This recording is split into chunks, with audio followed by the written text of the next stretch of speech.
So Amy, what brings you here today? Julie, I don't know what's wrong with my daughter. She's been having these symptoms lately that aren't normal. She's been waking up screaming, and she's been talking about this boy, Tommy. No one at her school is named Tommy. I need your help.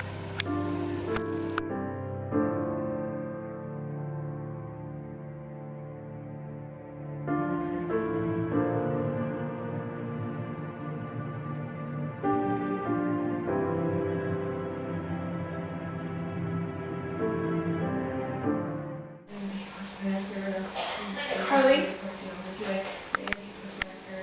Carly? Carly? Carly, honey? Mom, the voices. Mom!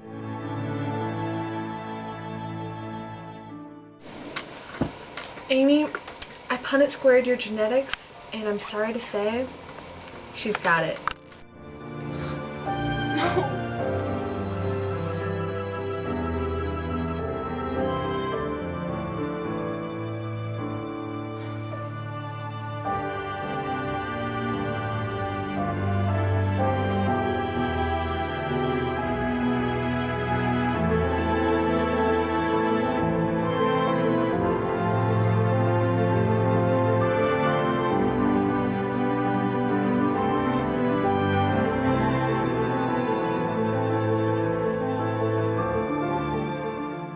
Schizophrenia is a group of psychotic disorders that interfere with thinking and mental and emotional responsiveness.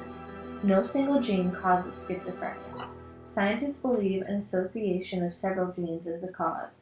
Some studies have also suggested this disease may be a result partially from the malfunction of a gene that helps create important brain chemicals, causing an imbalance of complex chemical reactions of the brain involving neurotransmitters. Some scientists argue that schizophrenia is triggered by interactions between genes and the environment.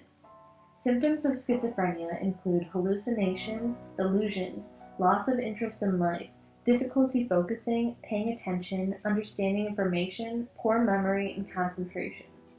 The disease can develop at a slow or fast pace, so only if it develops slowly will there be early warning signs. Unfortunately, Carly's symptoms developed rapidly. In most cases, we can diagnose schizophrenia based on how long the symptoms have lasted and by how the disturbances have affected the patient's life. Luckily, this disease is treatable, but not curable. Taking antipsychotic drugs daily will ease the symptoms, but a new, recent development of taking an injection that lasts a month is also an option for Carly. The treatments are effective in changing the balance of brain chemicals and controlling symptoms. Long-term use of antipsychotic drugs increases your risk for tardive dyskinesia, a movement disorder. Side effects of the drug include dizziness, restlessness, sleepiness, slowed movements, and weight gain. Newer medications are expensive, but clozapine has still been the most effective drug. There is controversy over these medications' effectiveness. Now statistics. Schizophrenia affects about 7 in 1,000 adults. Anyone can develop schizophrenia. Males and females have an equal risk. All ethnic groups worldwide have similar rates in this disease. An increased risk of developing schizophrenia in urban areas compared with rural areas has been reported by many researchers, though. Also, if a family member has schizophrenia, Carly would have been more likely to develop it. Has anyone in your family been diagnosed with schizophrenia? Her grandmother. Schizophrenia was developed in 1887 by Dr. Emil Kraepelin. He was the first to categorize the symptoms, but a Swiss psychiatrist, Eugen Buehler, later on categorized the symptoms more effectively. Dr. Emil Kraepelin also discovered the relationship between the brain and schizophrenia. Convulsive therapy was a treatment in 1934, but the technique was questioned and replaced with electrically induced seizures in 1938.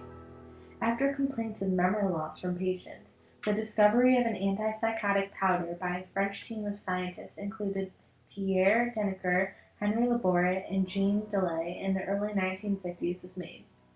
These medications not only effectively alleviated some of the disturbing symptoms, but helped begin the understanding of the fundamental neurobiological processes of this disorder.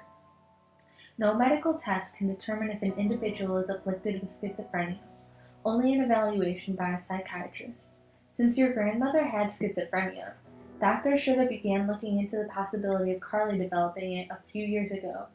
Symptoms usually begin to show up in the teenage years or young adulthood. This disease tends to begin later in women and can occur in children, but is very rare.